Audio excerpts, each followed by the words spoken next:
make a start. A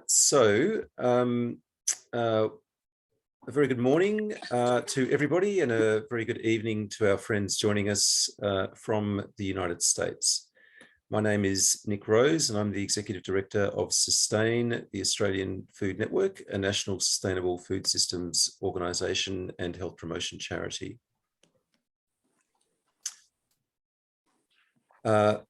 Warm welcome to our webinar, Protecting Our Sustainably Managed Farmland, Lessons from the US for Victoria. I'd like to begin by acknowledging that I live and work on the unceded lands of the Wurundjeri and Bunurong peoples of the Kulin Nation, and pay my respects to elders past, present and emerging, and to any First Nations persons who may be joining us today. For the past 9 months, Sustain has been working in collaboration with Trust for Nature, Ethical Fields, Young Farmers Connect and Cassinia Environmental on a project that seeks to grapple with a key paradox at the heart of modern agriculture and food systems. Namely, that from an economic rationalist perspective, modern efficient farms need few people to be financially viable and profitable, whilst from an ecological and community perspective, sustainably managed farms need more people. This project, supported by the Lord Mayor's Charitable Foundation and the MacLeod Family Foundation, seeks to define actionable strategies that can assist in addressing both generational change in our farming sector and the long-term impact of urban sprawl on food security. It aims to explore ways that community ownership and collaborative management of farming ecosystems can be combined with permanent protection of sustainably managed farmland and the widespread adoption of sustainable farming practices to achieve these objectives. The project also addresses the barriers to entry for new and young farmers, drawing on international precedents that offer models for urban agriculture, vocational training and food security, and the promotion and expansion of sustainable, healthy and fair food systems more generally. So we're delighted today to share with an Australian audience the experiences, perspectives and accumulated wisdom of some of the leading practitioners in the United States working at the intersection of land trusts, especially community land trusts, with urban and peri-urban agriculture, as well as the equally pressing social challenge of affordable housing. We're extremely grateful to Greg, Joy, Danielle and Travis for generously sharing their time and expertise, which collectively represents decades of work at the leading edge of food systems change in diverse parts of the United States. They are joined by Associate Professor Louise Crabtree-Hayes, who is the leading Australian researcher on the subject of community land trusts, having been the lead author on the Australian Community Land Trust Manual and enabling community land trusts in Australia in order to create practical guides for organisations wishing to implement this model in Australia. So I'd now like to invite Louise to set the scene with a brief introduction to community land trusts and the opportunities they present before handing over to Greg. Thanks, Nick. And I'd also like to just acknowledge the country I'm on today. I'm joining everyone from the Barramutigal lands of the Darug Nation, where I'm very pleased to say it's not raining today. We've actually got some blue sky, which is a very welcome break to the floods that we've been having, although obviously not as impacted as other countries on the East Coast. And I'd just like to extend that acknowledgement to any First Nations people with us today. And just a little bit of housekeeping, if you're not talking, if you could please mute just so people can hear okay. So I'll just do a quick share. I'm going to do a very quick run through of sort of a CLT 101, I guess, to set the scene for what our international guests are going to be talking about with regards to agriculture in particular. So CLTs are based on a non-speculative understanding of land, where land is essentially held out of the market. They're non-profit organisations that are formed with a dual purpose, providing permanently affordable housing and community benefit. Each CLT, because of that broadness in definition, kind of gets to define those according to its needs and aspirations. So you'll see incredible diversity in what they do, which is what you'll see from our USA guests. So you can see all sorts of housing provision, so affordable rentals through to ownership, a lot of diversity in housing forms, but also any other form of community or commercial spaces that speak to local needs and local gaps in service provision. And what you can see there in that diagram is what's called the classic board structure, where you've got this balancing of resident, community and broader societal needs in perpetuity. So you get this really excellent forum for discussing, well, what are our needs and how do we best meet this objective of community benefit and permanent affordability? What does that look like? So you see this incredible diversity and flexibility in programs based on this ethic of stewardship. And all of that balancing between the rights and responsibilities of diverse community members, from the individual householder or property holder through to the community at large, including future generations. And that's where you see this sort of balancing of affordability, retention and equity gain, and this really crucial component of considering what proportion of value should flow where. And I think that's a really important point for thinking about in the context of agricultural production as well on community held lands. And then on that basis, the legal agreements basically articulate and allocate those rights and responsibilities. That's your toolkit once you know what it is that you're wanting to do and who the we is when you say we. Now, just a very quick caveat that I always have to say when talking about this in Australia: they're not analogous to trusts as understood under Australian trust law. And the reason I say that is because Australian trust law doesn't actually allow residents to be board members. So it doesn't really suit that purpose of having that balancing of interests on your board structure. So what we've been advising people is that you can be a CLT in function, but don't use trust in your name. And we've been playing a sort of ongoing game around acronyming it so that CLT maybe means cucumber, lettuce and tomato rather than community land trust, because we just can't say trust. So, but you can call yourself a CLT. So, very broad, quick, dodgy diagram from my limited Photoshop skills, just showing that basic situation where the CLT can hold a diverse property portfolio and have individual legal agreements sitting underneath a multiplicity of land uses according to its need and context. And you can see mix of housing, different forms. They don't all have to be spatially congregated. They can be dispersed throughout a state or a city or a suburb, as you'll see from the international case studies. So very quickly then, just to wrap up before I hand over to Greg, it's really thinking about the primary aims of the organisations and that idea of addressing gaps in your local systems, retaining affordability across those property transfers, so whether it's resales or inheritance or reletting and how you do that, and very much this key concern of addressing community aspirations through these partnerships and programs. And so that's why you'll see this incredible diversity in terms of community gardens, urban ag, childcare centres, aged care, youth employment programs, and so on and so on. And to quote our dear friend, John Davis, who's not with us today, but surely is in spirit, anything you can do on land, you can do on a CLT. And so that's what we'll be sort of looking at today with regards to agriculture. So I'll quickly wrap up there and stop that. And we'll hand over to Greg Rosenberg. So Greg's joining us from the USA, obviously. Long-standing CLT advocate, practitioner, and voice and leader with incredible knowledge, particularly in the agricultural space of CLTs, and also co-founder of the Centre for CLT Innovation, who you can check out online and access lots of incredible resources. So Greg, I will hand over to you. Hi, thank you, Louise. Can everybody see my slide? Yes, good. It's great to be here. It's such a thrill to be able to present to folks in Australia about my very favorite topic. And I also just want to be clear, John Davis is not dead. It kind of maybe sounded a little bit like that from Louise's description. But yes, and he's the president of the Center for CLT Innovation, and he's he's here in spirit and he is alive. All right, I'm here to give a fast tour of CLTs and agriculture with primary emphasis on urban agriculture. And so what I'll talk about, a little bit about me and the center, touch on the roots of the CLT movement in agriculture, the types of land trusts involved in agriculture, the roles land trusts can play, finding land, why bother to do housing and agriculture both.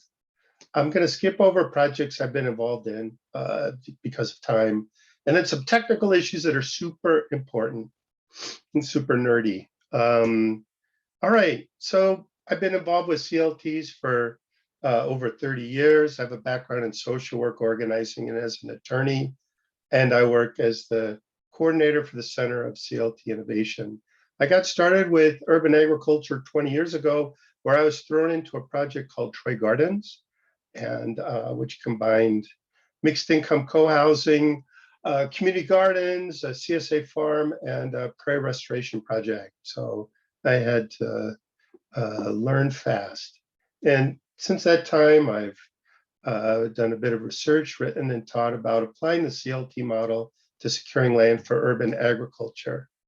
The Center for CLT Innovation was really founded in 2018 to support the growth of the CLT movement globally, and related efforts on related development of community-owned land, community-led development on community-owned land. And we're also a publisher. And in case you want to read a really good book about community land trusts, we recommend On Common Ground, which is an international compendium. And Louise, I believe you're a contributor to that book. Is that correct? Am I remembering that right? Not that one, but the precursor one. All right. So she was, right. So she was a contributor to this one. Okay. Just the Community Land Trust Reader. All right. And then we have pretty extensive information on land tenure for urban farming on our website. So if you go into the resource section, look up agriculture. And our website is cltweb.org. And lots of stuff there about agriculture, though it's a bit varied. All right.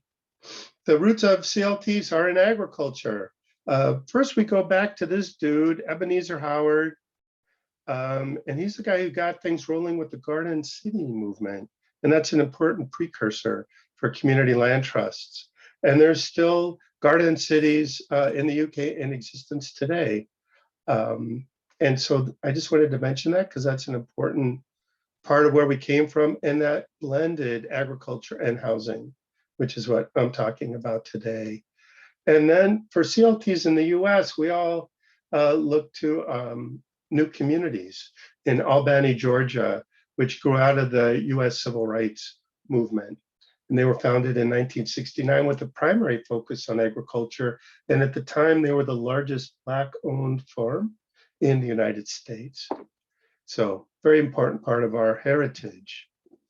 So there's different types of land trusts involved with agriculture.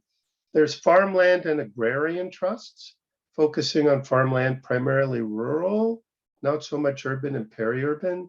I don't know tons about them, so I'm just going to skip. Doesn't mean they're not important. They're just, I'm just not as knowledgeable about those, but I just wanted to flag them for you.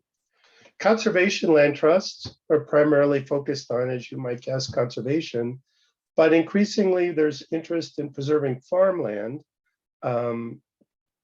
And generally speaking, it's mostly involvement through agricultural easements, though some conservation land trusts are getting involved in land ownership of farmland, but they're not really very grassrootsy.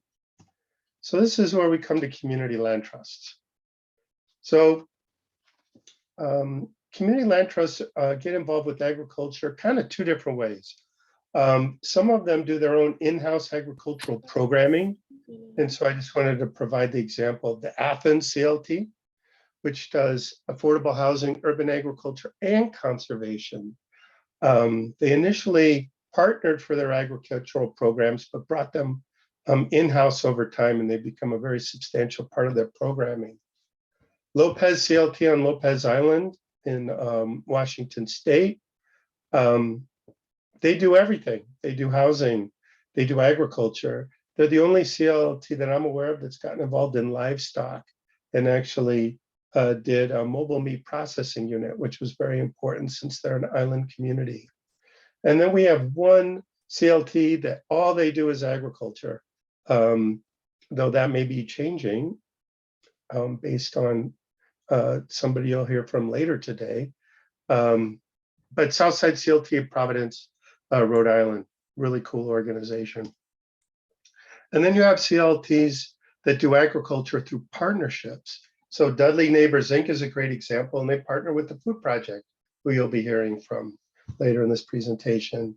And then the CLT that I work for, Madison Area CLT, or for our Troy Gardens project, we partnered with an organization called the Friends of Troy Gardens to manage the green space areas and to run agricultural programming. So you don't have to know about agriculture to do agriculture. You can partner. That's a big message I just want to put out there.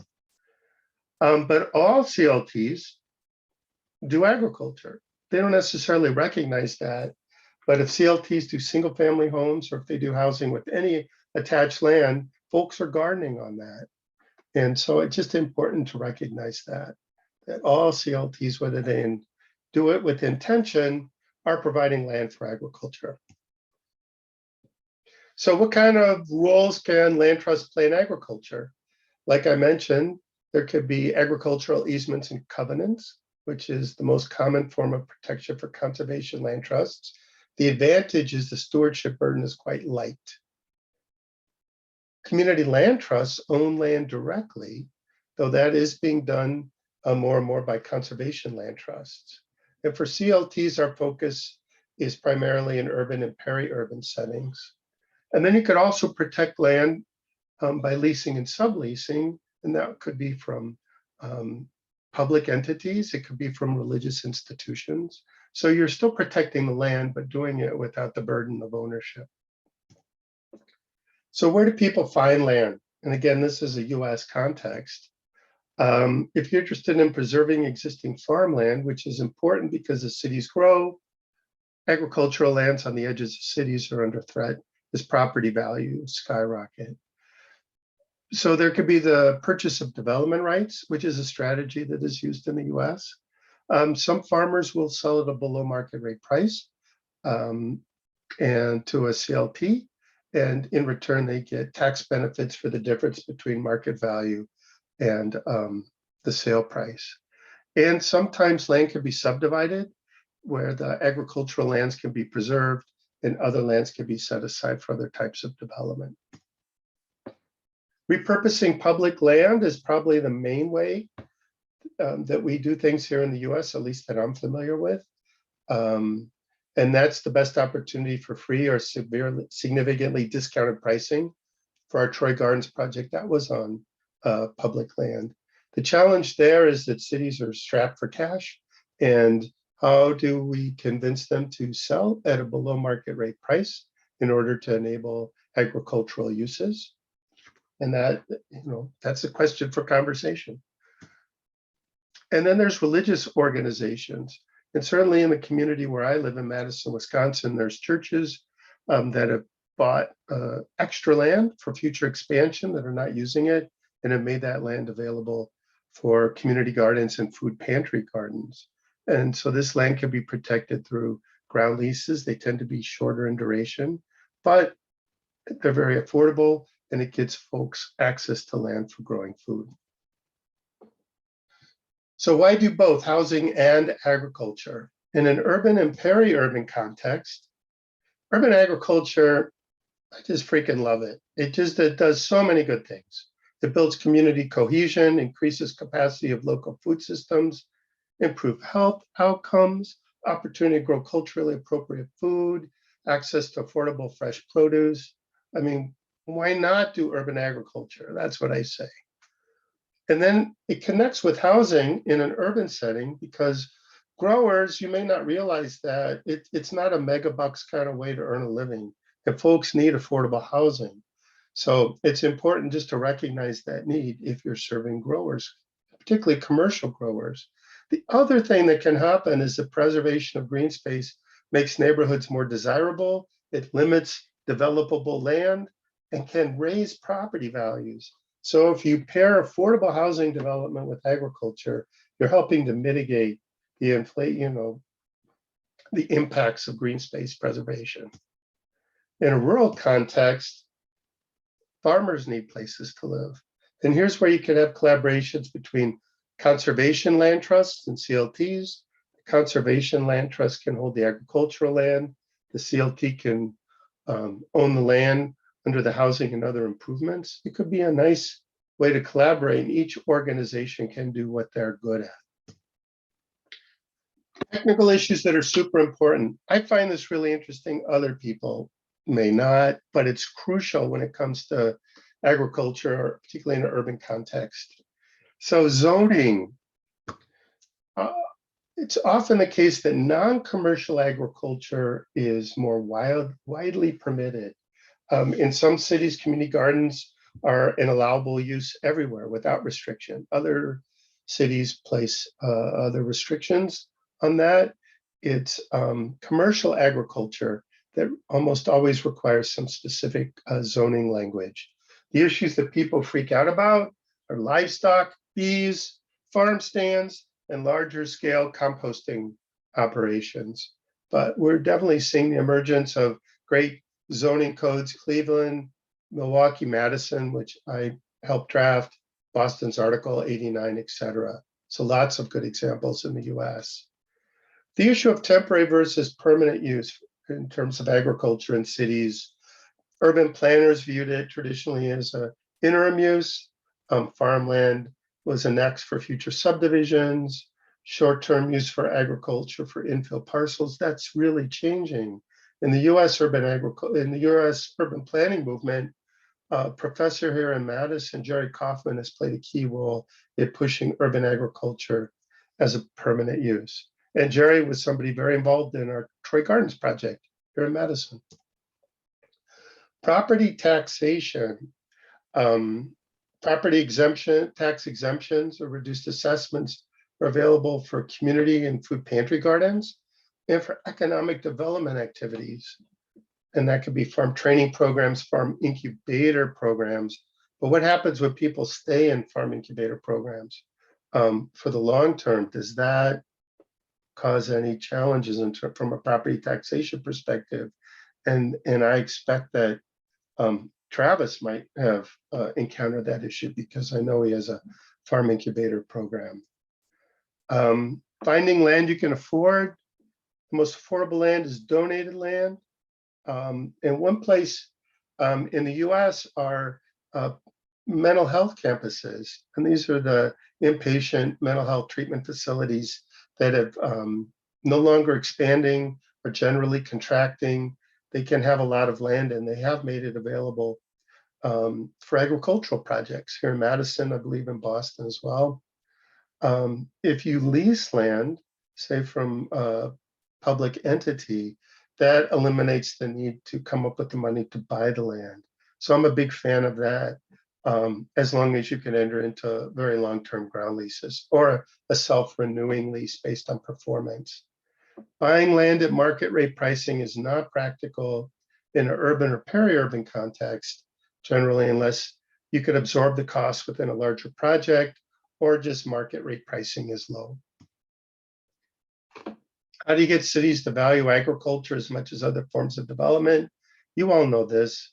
I just put it here because it's really important. And that's it. And here's my contact information. Please, if you have questions, email me. I love to talk about this stuff. And there's our website if you want more information. So thanks.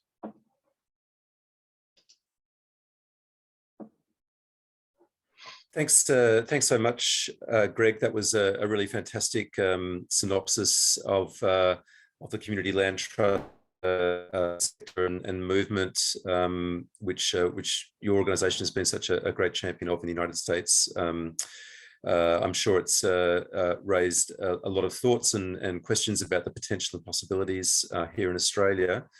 So now I'm going to invite Joy Gary to share with us her work and her organization, Boston Farms Community Land Trust.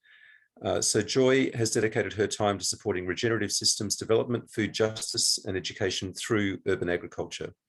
As the executive director of Boston Farms CLT, she, along with her team, is working to reclaim land and to build and protect urban farms across Boston under community control and for the benefit of Black and Brown farmers from the neighbourhoods they serve. So a very warm welcome to you, Joy. We're so excited to hear what you have to share with us. Thank you so much. I'm excited to be here, and I'm just going to take a moment to share my screen.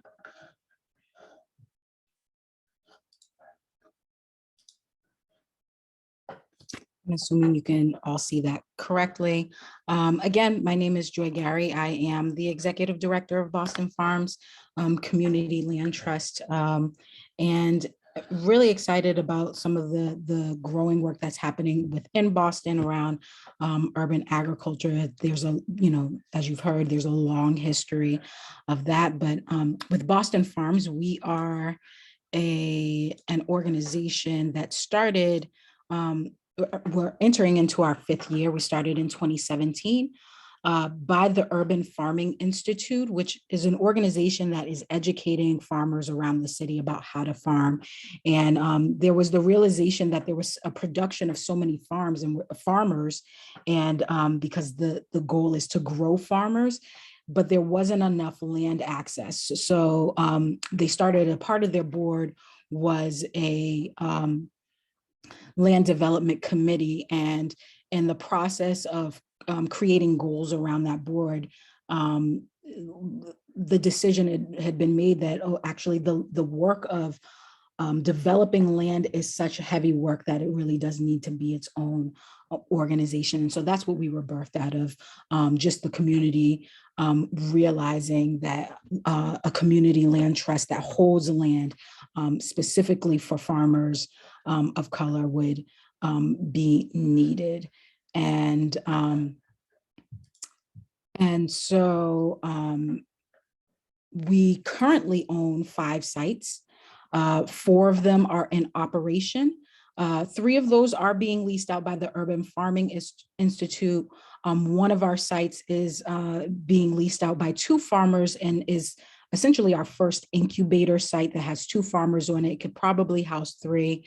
I'll talk a little bit about a couple of the farmers in a moment, but generally we're building farms to protect the land across our service area, which is Dorchester, Roxbury, and Mattapan. These are predominantly communities of Black and Brown people in our community, and we're making them accessible to to farmers in the community, but also trying to create opportunities for economic development and for community health, and just also leadership and leadership of the organization. So with the 5 sites that we run, it is about 1 acre and 1.25 acres that we're managing, and which is about a 1/2 hectare. And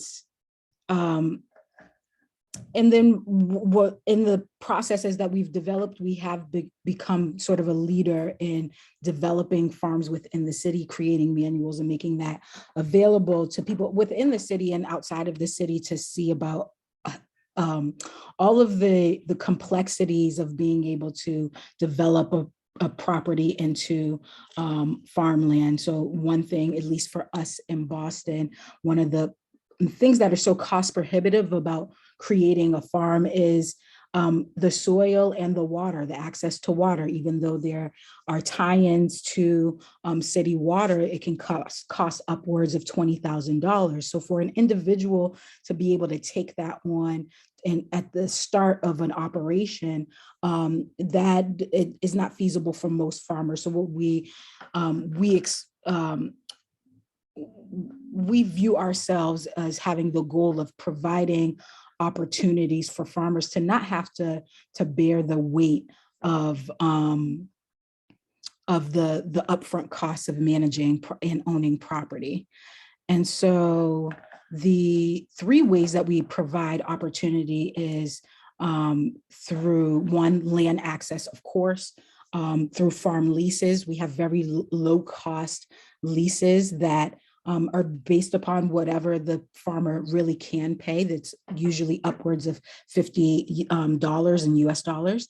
And the goal is to provide the infrastructure needed for farmers to thrive. the access to water, washing and produce processing station, storage and refrigeration, greenhouse space. And then in the future, we're hoping to be able to provide more tools around having a tool library and on-site tractors and things of that nature that will help farmers to just be focused on creating viable enterprises and not in the entanglements of land ownership like property taxes and infrastructure development. The second thing we provide is funding access. So for many farmers at the start of the season, it's very difficult to get yourself off of the ground. I think that's one of the reasons why CSA or community supported agricultural models were created. And so we provide a seed loan, which is a no interest loan program. So farmers are accepted into the program by word of mouth and community capital, instead of it being based upon your credit history and things of that nature. And so, we also take into consideration how long that they would need to pay based upon their financial situations. And we've had our farmers in the past and people who were not farmers on our land, but were starting other operations off our land. We leave that open for them to be able to access that funding. And then we are really geared towards participatory leadership.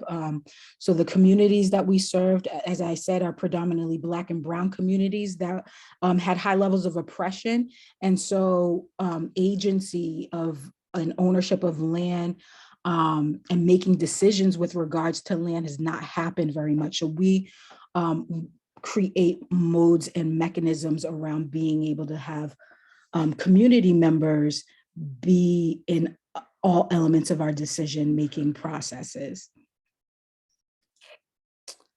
And so this is an example of one of our farm sites, one of our newest farm sites, which is our Tommy's Rock farm that was developed in 2017. And this has some elements of kind of a traditional farm with the greenhouse, which that greenhouse structure is large enough to be able to house multiple farmers. And we view that in the future, that's what we will do, is have that space to house many farmers so that they can start up their seedlings or do some, inter-season growing.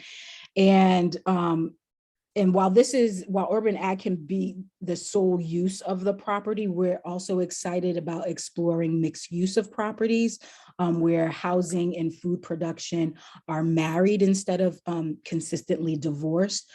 So utilizing regenerative design practices like permaculture will allow us to infuse that biomimicry in our developments, but also help us to get the best use of the limited space that's available really all across the world, but particularly in Boston. We're a very small city and there's only so many plots that are available.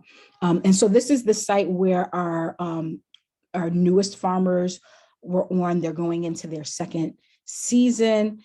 And I did want to highlight one of our farmers, Sabrina Pillett Jones. She is the owner and operator of Sabrina's Gardens.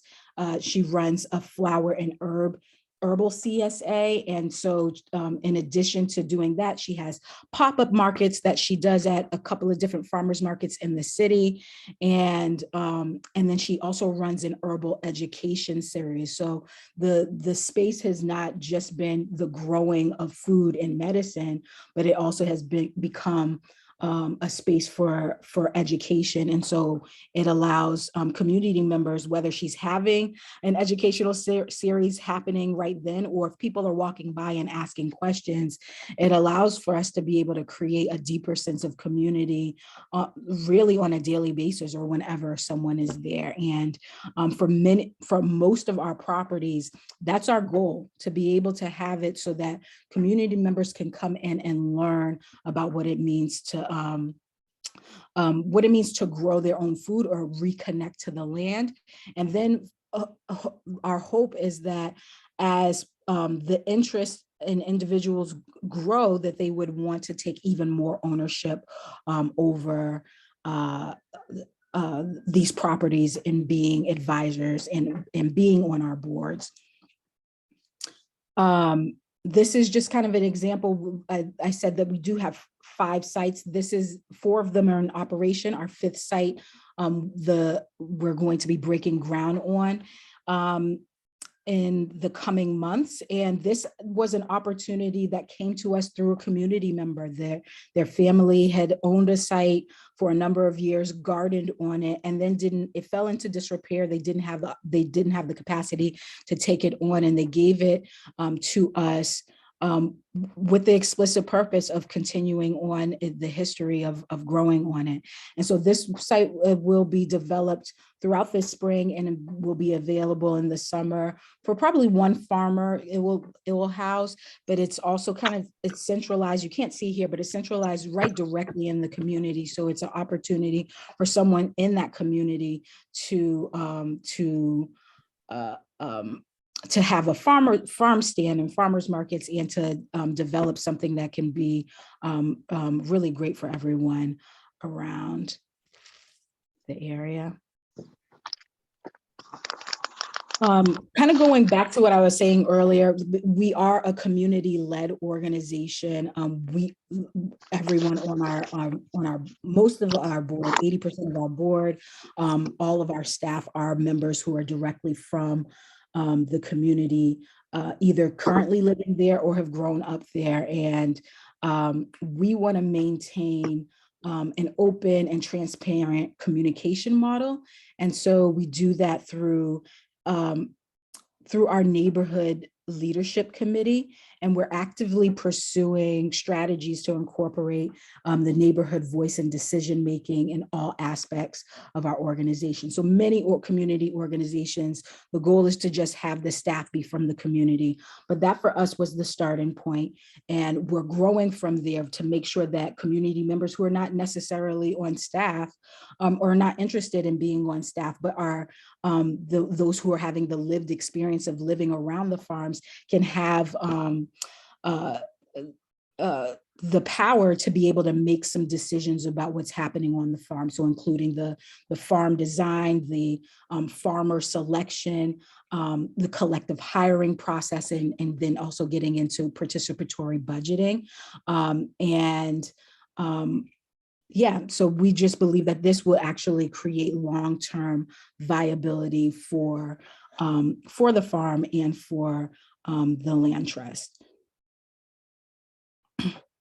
And then finally, I think that we view this model, and we view farming and urban farming and community land trusts as being a part of a larger system. And so we think of our work as advancing regenerative systems and thinking of systemic change. So we participate in co-leading a number of regional networks.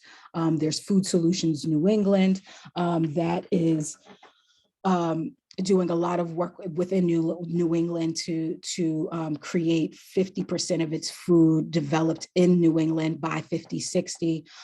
There's the Greater Boston Neighborhood Land Trust, where there's 8 members. DSNI, which is connected to the Food Project, is one of those members, or the leading member.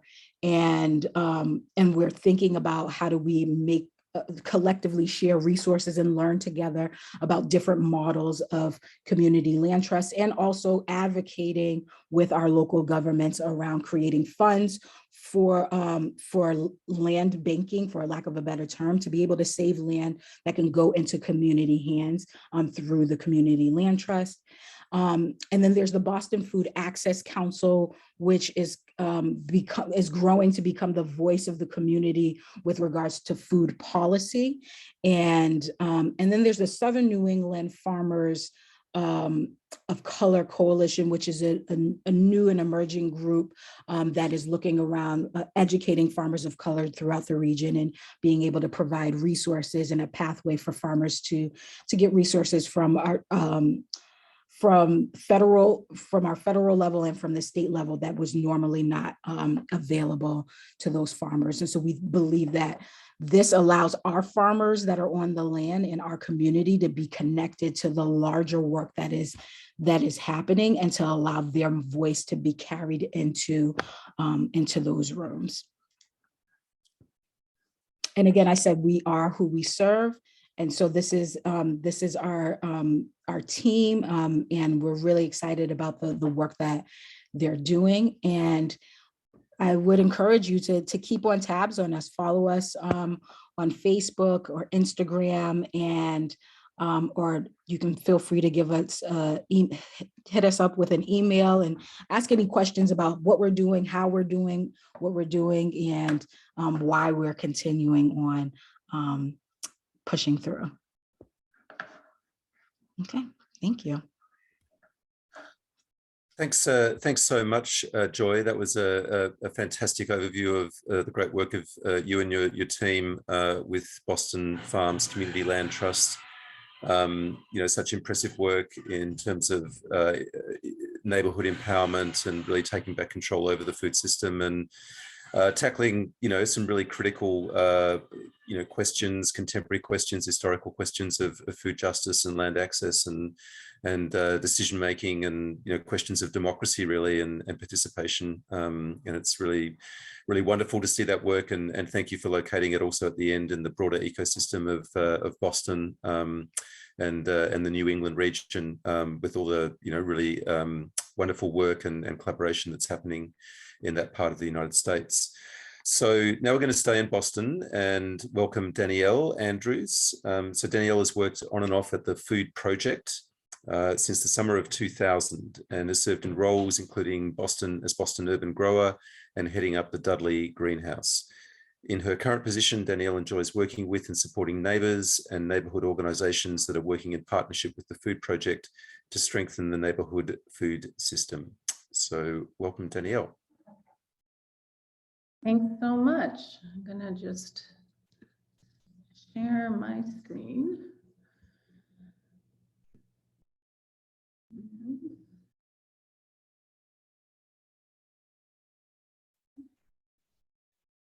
So thank you so much for having me speak tonight. It's really fun to be able to speak with this great group of people. I've known Joy a long time, and I've had a lot of chances to work with her. And like Greg, I also freaking love urban agriculture, and always am excited to talk about it. So I'm here representing the Food Project, and we are a Massachusetts-based organization farming on unceded lands of the Wampanoag, Nipmuc, and Massachusetts people. And I'm going to start with speaking a little bit about our organization as a whole, and then talk about our farming work specifically in Boston, in the Dudley neighborhood, and our work with Dudley Neighbors, Inc., the land trust that's run by DSNI. So we were founded in 1991, and I have been here long enough to have had to learn and write a lot of different vision and mission statements, but my favorite one was our founder, Ward Cheney. When he started the organization, he said it was for love of land and people and for the good of the community, which I really think speaks to our work. We are an organization that's really excited about bringing people together, trying to bridge difference, getting people to listen to each other and work together, and to use the lessons from the land to really better our communities. And we do this work in tight partnership with teenagers. So we hire every summer 120 teenagers who are paid to work on our farms. Hey Siri, take a screenshot. We steward 70 acres of land across Eastern Massachusetts, both in the city of Boston, in the city of Lynn, and then in the suburbs of Lincoln and Wenham, that's north of the city. So we kind of operate as two different regions, Boston with Lincoln, which is just west of Boston, and then the city of Lynn works in partnership with the Wenham farm. So it's very much this urban ag rural partnership. And this is just a shot from our latest yearly report that you can find on our website. and just detail some of the work that we do. So we work a lot with volunteers. We're really into volunteer engagement on our farms. We grow a lot of food. We distribute that food both through farmers markets and CSAs, but we also experiment with other kinds of food system models, particularly with corner stores and partnering with social agencies to do affordable, or in some cases free CSA programs. And we've engaged at this point close to 2,000 young people in our work. And I want to talk briefly about the way that we work with young people. We use a 3-tiered model of working with teenagers. So the entry point for all of our youth who work at this organization is something called Seed Crew, which is a 6-week summer program. It's often the first job for our teenagers. They're generally hired at 14 or 15 years old, and it's their day is spent mostly farming, but every day is also, they engage in social justice workshops, and a lot of focus is on working across difference and communication skills between our young people. After they've completed Seed Crew, they can join Dirt Crew, which is an academic year program. At this point, they start to engage more in community work. They install raised bed gardens for some of our neighbors. They lead volunteer groups on our farms. It's very much set up so that, over the summer, they're kind of learning the basics of agriculture. And in the fall, we kind of ask them to step up and start to lead volunteers in that work. And for our young people who are excited to stay with us, Root Crew is an opportunity to develop skills in a lot of different areas more intensively. So we do have teens that stay with us throughout their high school career and then work with us as young adults or older young adults. Root Crew does things like run the farmers markets. They serve as peer leaders for the younger crews. They work with community members to reimagine and build a sustainable, equitable food system.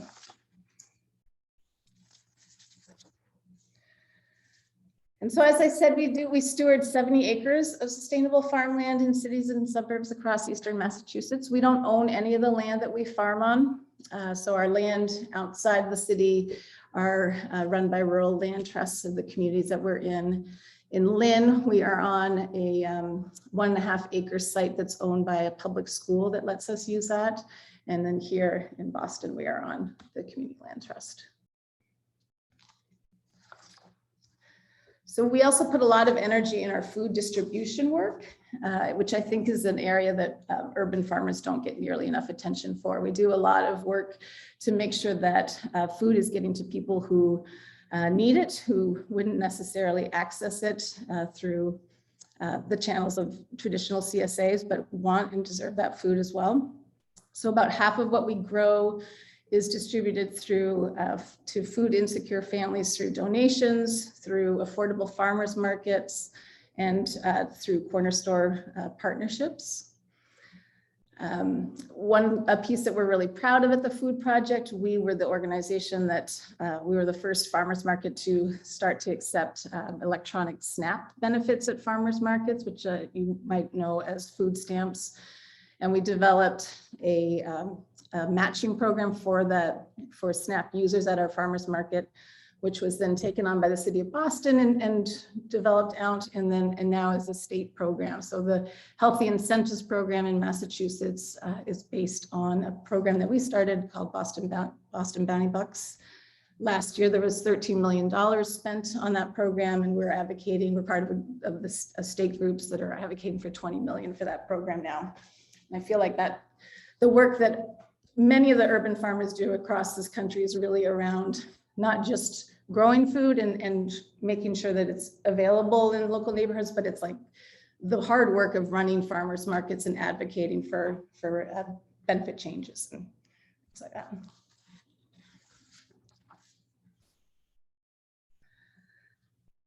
So we also just have been trying more intentionally, I would say, over the last 10 years since I've been here, to work more closely with residents to try to design different food system changes. So for us in the Dudley neighborhood, that has looked like developing another community garden. That's a resident-run community garden. That has looked like partnering with the corner store in the neighborhood to offer the food that we are growing through there, and has also meant programming work with some of the schools in the local neighborhood.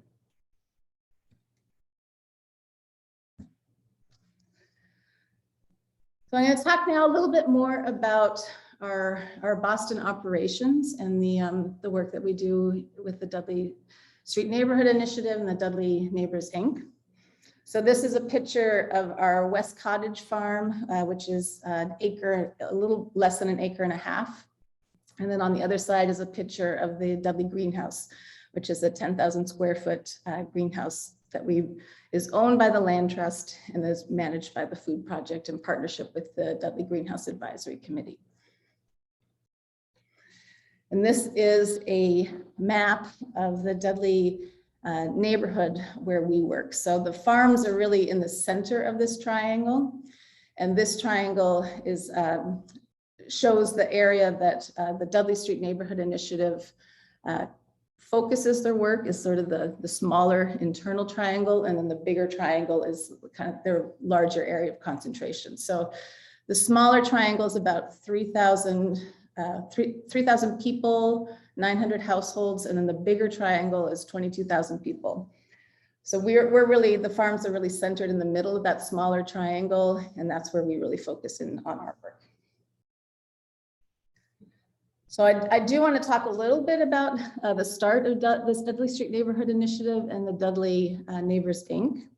I want to acknowledge that I am not a staff member of either of those organizations. I have represented the Food Project on the board of the Dudley Street Neighborhood Initiative, and I work very closely with them. One of the organizers, Lou's over there, I'm on the phone with almost every other day on the work that we do around our markets and farms.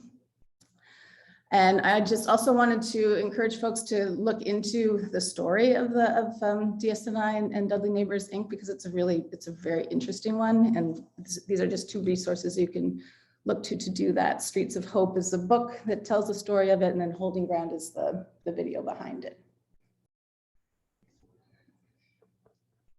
So the neighborhood, like many city neighborhoods throughout the US, it experienced a lot of white flight and racially motivated disinvestment in housing, discrimination from both the city and the financial institutions throughout the 1960s and 70s, which just resulted in substantial changes to a neighborhood that was at one time economically thriving. So this is a picture of one of the 880 empty lots that were in the neighborhood by the mid-1970s. And the neighborhood decided to come together to do something about this. And it was done by, they really had no choice. I want to read a quote from the Boston Redevelopment Association from the late 70s about the neighborhood. The Dudley neighborhood is typical of many lower income areas, and that the city services are inadequate in part because of the lack of a well-organized community. Apathy seems pervasive among both residents and those responsible for street cleaning and garbage collecting. A cleanliness and hygiene campaign should be undertaken to raise neighborhood consciousness about trash and debris disposal, stressing how residents, street cleaners, and garbage collectors can all cooperate and contribute towards a better looking neighborhood. So it's just something to really keep in mind while you're learning about the history of urban neighborhoods in the United States and the work that communities have had to do to kind of clean themselves up. So the Dudley Street Neighborhood Initiative really came out of this effort of residents to make changes in their neighborhood. And the major campaign that they started in the early 80s was this Don't Dump on Us campaign that was designed to shut down illegal dumping that was happening on empty lots and to force the city to deal with some of the issues that residents were having to take care of themselves. So the DSNI was formed, I think in like 82, and the Land Trust was formed in 1984. And through the Land Trust, 1984, the Land Trust now has control over 30 acres of land in the community.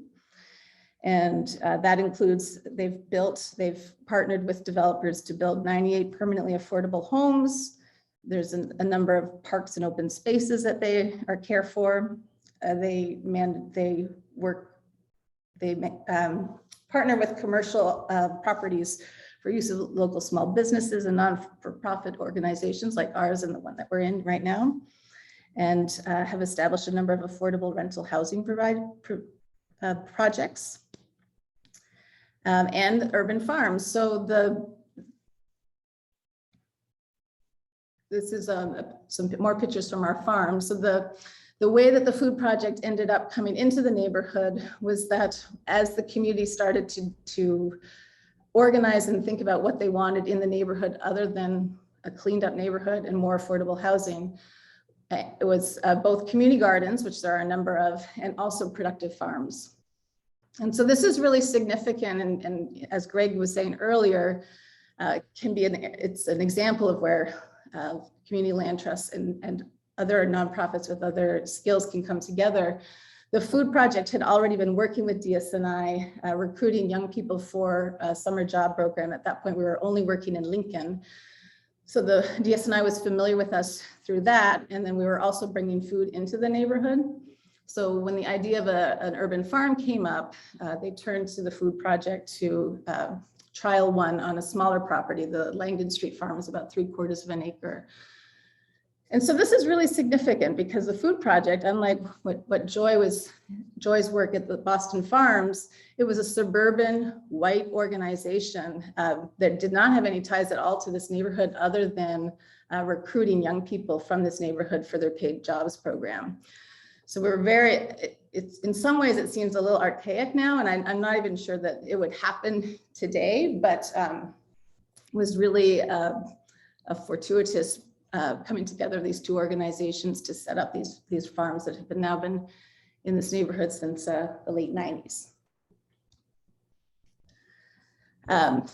So beyond like the initial relationship that resulted in this farming organization coming into this neighborhood, there's been a number of things that have been really important about these relationships. So I think for both of us, we bring recognition from both funders and just sort of national attention. So that DSNI is a nationally recognized organization as well. And we've both sort of brought different people to the relationships that have been financially important to each other. But it's also a very deep and important relationship in a lot of other ways. This is a picture of food distribution that happened weekly through DSNI through COVID for the last year. Well, it's actually still going, but for us, it was participating in the last 2 summers. When COVID hit, we committed to distributing more of our food through donations. And we talked to DSNI, who were also thinking about setting up a food distribution outlet. And it was a really great relationship for both of us. It was nice for us to not run it. We really, our preference is to run farmers markets and to not, I think it can get confusing when we're both running markets for sale and also doing direct donations. So to have DSNI doing it and doing it in the neighborhood that we really wanted to serve felt really important. They have also been really key in terms of developing relationships for us with people who are interested in receiving raised bed gardens. I always tell people that I think it's easier for us to do our work in this neighborhood as well, because it's a neighborhood where I think just being in a neighborhood where there is the idea of a land trust and it gets people thinking about land differently. And so it's just created like a more openness to our programming. And I feel like I'm maybe getting over my time now, but I'm just going to quickly go through a couple of these last slides about the greenhouse, because the greenhouse is really perhaps where our relationship is most interesting and exciting. So that we run this 10,000 square foot greenhouse on a small residential street in the heart of the neighborhood. And it was built by the land trust in hope, and they built it and hoped to find a commercial operator who would lease it from them and that they would use the income to then fund other community projects. And they weren't able to find someone that really fit the bill. So we worked with them, did a whole new community planning process with residents, and have really created an interesting space. I think that's both like a beautiful mix of community education and programming and also production. So we grow tomatoes and winter greens in the back half of the greenhouse. And in the front half of the greenhouse, there are beds for community members to use. The decisions about how that space is used is made by a greenhouse advisory committee. And then we also have a seedling production space where we grow a lot of seedlings for our farms and for a neighborhood sale, but also make space for other urban farmers to grow in that space. So this is Saeed Ali, who's an urban farmer here in Boston and grows a number of seedlings in our greenhouse. So there's lots of information on the Food Project's website. Our contact information is there, and I'm happy to answer questions later. Fantastic. Thanks so much, Danielle. Yeah, so impressive and inspiring, and yeah, the body of work that you shared with us there is you know truly a testament to the work of so many people over such a long time, and really speaks powerfully to the multifunctionality of urban agriculture and its power to bring communities together, to build youth capacity and leadership, to address food security and food justice challenges, to rehabilitate urban neighbourhoods, and also, highlighting the very important role of land trusts as a foundation for all of that. So thank you so much. Now we're going to hear from Travis Marcotte, the Executive Director of the Intervale Centre in Vermont. Travis was born into a family of dairy farmers in Charlotte, Vermont. Prior to joining the Intervale, he worked in agriculture and community economic development in Central America and the Caribbean, where he focused on farm viability, food security, and national policy in the agricultural sector. Since joining the Intervale sector over a decade ago, Travis has focused on the power of food to change the world. In 2010, he became Executive Director and now directs his energy to deepening the centre's impact, bringing its model to communities across North America, and building a healthy, strong, and sustainable organisation that reflects the values of the community food revolution. So, Travis, I'm going to share the screen now for your presentation, and over to you. Geez, thanks so much, Nick, and thank you all for having me here. I got goosebumps a number of times as everyone was speaking before me. I thought Greg was going to run longer with 46 or 7 slides, but you really nailed it, Greg, and brought it in under the 15 minutes or so.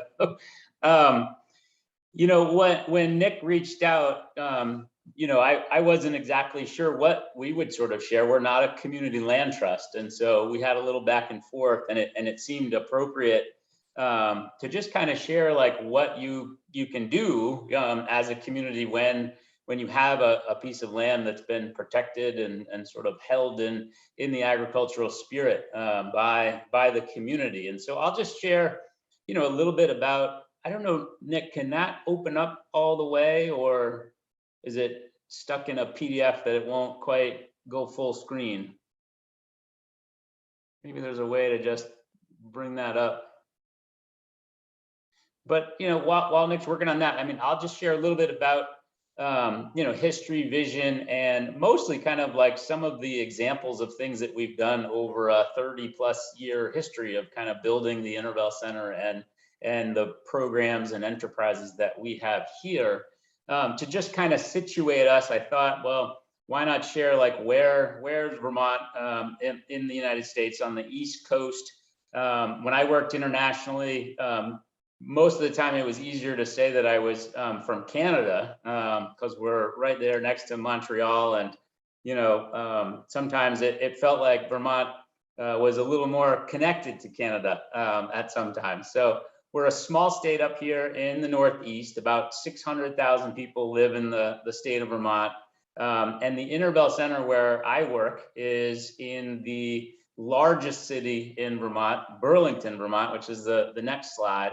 And it's a metropolitan area of a little under 200,000 people. And the actual city of Burlington is about 45,000 people. So a pretty small community.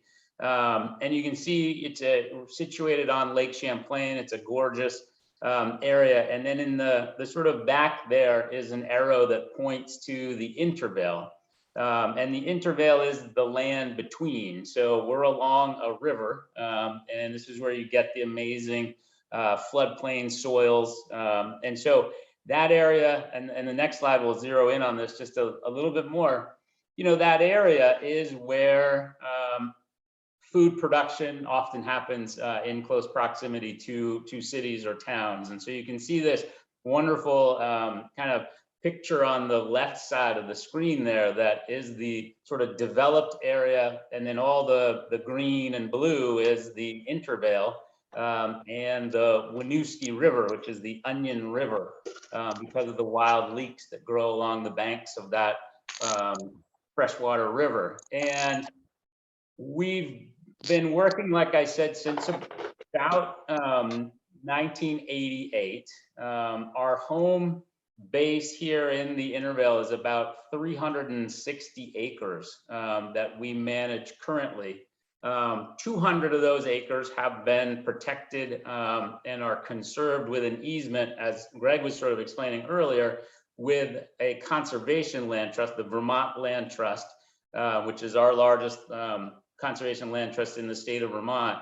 And across that landscape, we've just really been building on the agricultural history.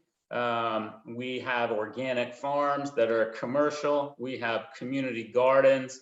We have a very entrepreneurial kind of energy at the Intervale Center. So we like to try to start social enterprises that we think can have transformational change.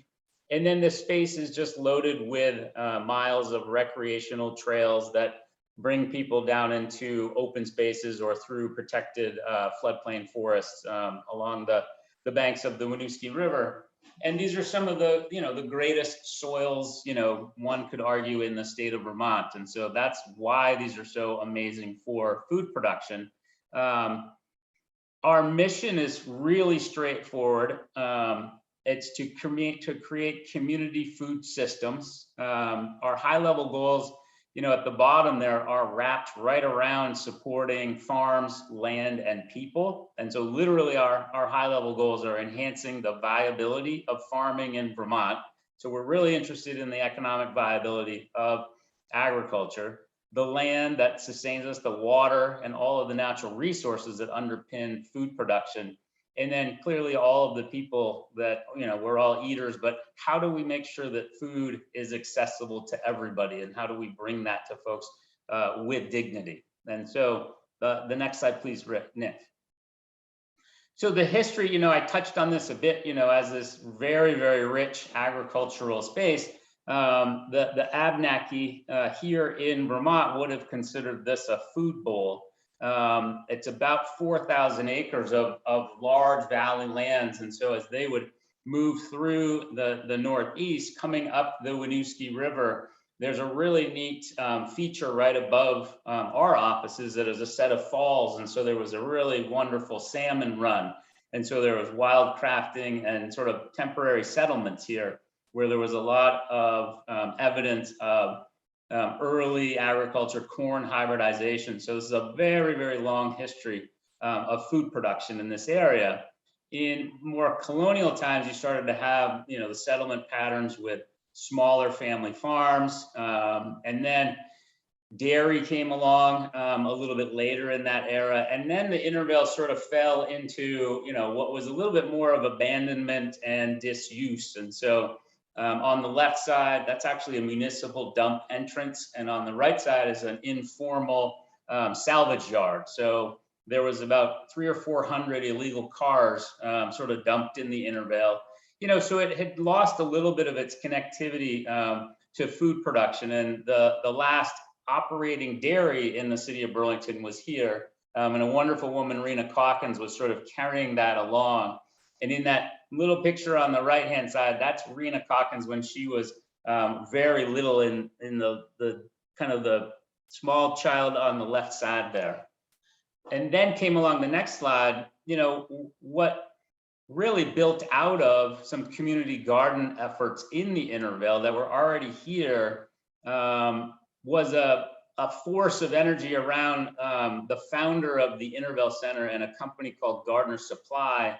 Will Rapp. And so Will came down, and the story goes that he was actually looking for his stolen car in the Intervale in the 80s, and was really intrigued with the agricultural soils here, and like, why wouldn't we have a little bit more of a redevelopment here for a stronger food system? And so on the left side there, he sort of sketched this out. This is an old sketch that he had put together, and it just sort of shows that we had really moved towards commercial, distant farming, industrial agricultural practices. And so he was imagining a relocalization of agriculture, thinking about home garden production, community supported agriculture, diversification of commercial farming activity in the state of Vermont.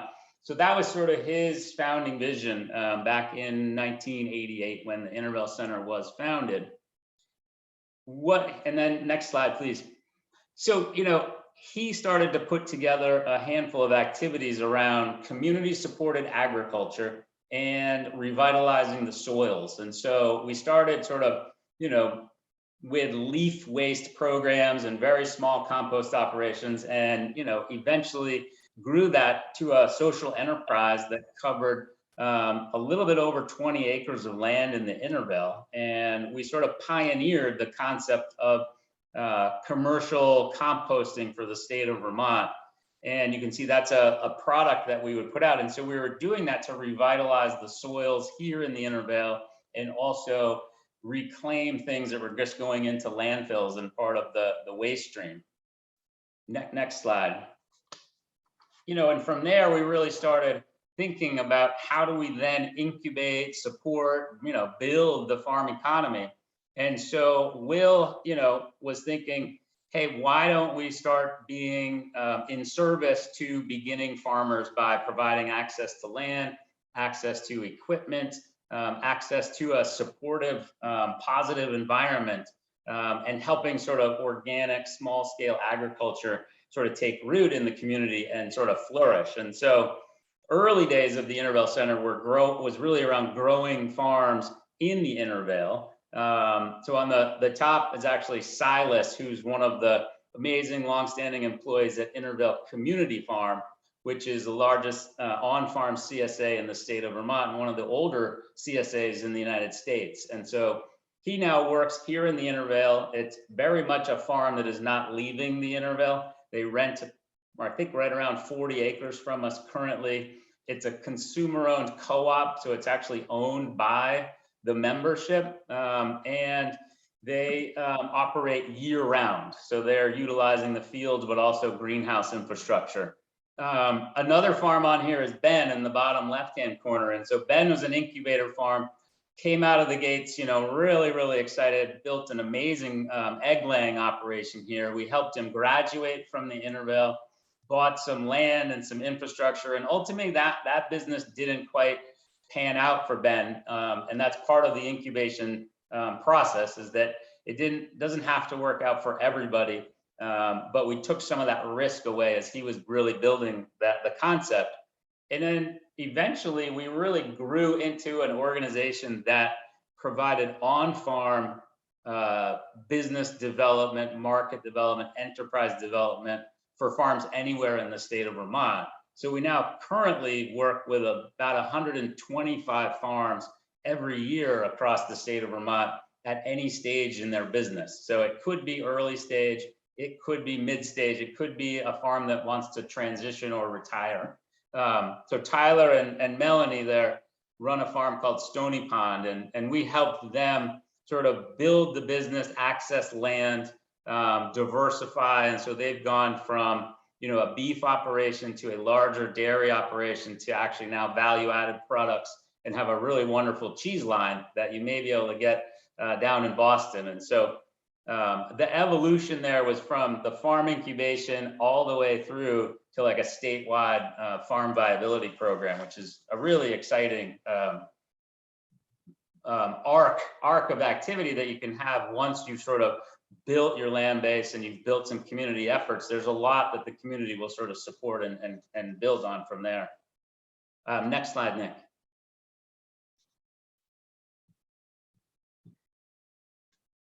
And then, a space like this, we're, managing this land in the community of Burlington. And so we can start to bring people in around food, around community. And so on the bottom there is we have a Somerville series every summer. It's essentially a food festival that allows us to showcase the food from Vermont farmers, from Intervale farmers, have music and celebration and sort of really bring people in. And so it's become a really pretty exciting night every Thursday night in the summer. So if you're ever up in this neck of the woods, usually a couple of bands, and you could have 700 to 1,400 people coming down and enjoying.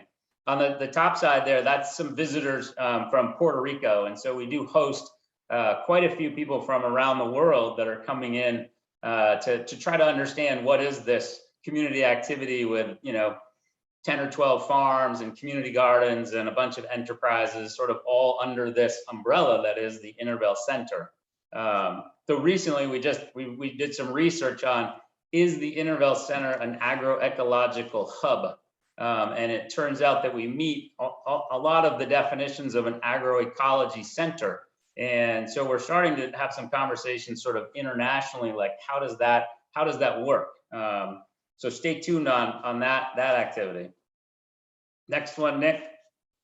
I thought I was going to be in good shape with just 10 or 14 slides here. Another thing that we do that, I'll just touch on this, but this is really about, building that ecosystem function that is in and around your agricultural activity. And so, in the Intervale, we're operating in a floodplain, we're on a river, but also in the state, the Northeast, and the world. We have a lot of areas where we have done agriculture right up to the edge of waterways, and we've taken out that really vibrant riparian buffer and all the important attributes that provides to biodiversity, to carbon sequestration, to water filtration. And so we have a social enterprise that we've built that grows native tree and shrub species for restoration projects around the state of Vermont. And so this is our greenhouse where we can use it for training, we can use it for volunteer engagement, but it's a social enterprise that, now we're growing somewhere around 35,000 trees for planting. And we just put we'll be putting a new greenhouse in, and we'll be bringing that up to somewhere around probably 75,000 trees a year that will get planted across the state of Vermont with native tree species that are really well situated for our environment. And then I think 2 more slides. You can scoot to that next one. When we think about our food system and, the one before that, Nick. Thinking about the food system and, the farmers and the viability of farming, the natural resources, the water. And I think someone said earlier that there's a distribution, there's an access, there's an element of how does the food get, to people. And so we've started, we've had a gleaning program for a very, very long time. That's sort of, are people familiar with gleaning? So it allows people to volunteer their time to go onto farms to collect whatever might be left or not like economically viable to harvest, and then bring that food in and donate it or give it to people directly. And we've built on that model of gleaning to bring a lot of food together. So we offer a fair share program to about 225 families. We've complemented that with a free pick your own farm. So we have a 1.5 acre free pick your own. So when those 225 people come down to pick up the food, they can also spend time in the garden, harvesting cherry tomatoes, chatting with their friends. And then in the last couple of years, we built a People's Farm, which is a volunteer-driven 1.5 acre farm where people can come, they can engage in a little bit more commercial agriculture than a community garden plot, but that food is then also donated back into the community. And then we've added a food access cooler. So we have a lot of cool cold storage space and greenhouses and infrastructure for commercial farms. but we partnered with the Vermont Food Bank and some others and created a dedicated food access cooler that only has food that is going into very dignified distribution systems. And so the future is doing quite a bit more work in the food access realm, as we've learned a lot in the past couple of years because of COVID. And I think I'll swing to the last slide just in the interest of my, oh, I'm a little over, sorry.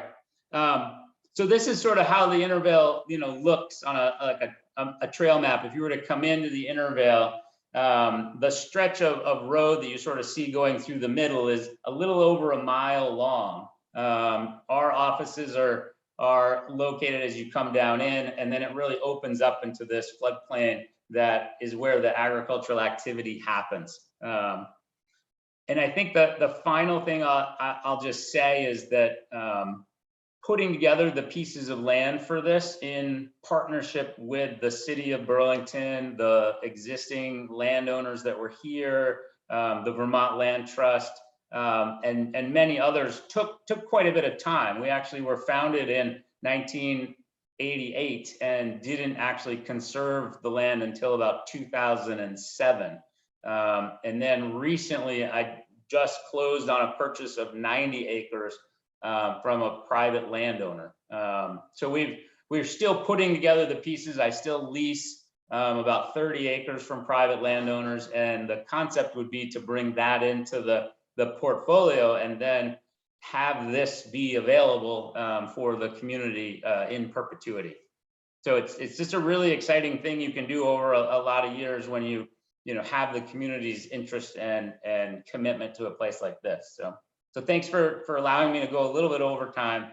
And I think my contact information is at the tail end there if people have questions or want to reach out by email.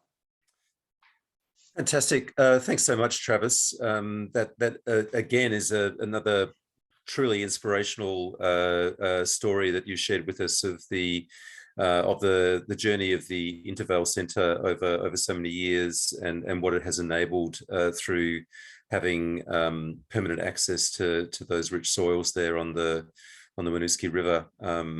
Really wonderful. Thank you very much indeed.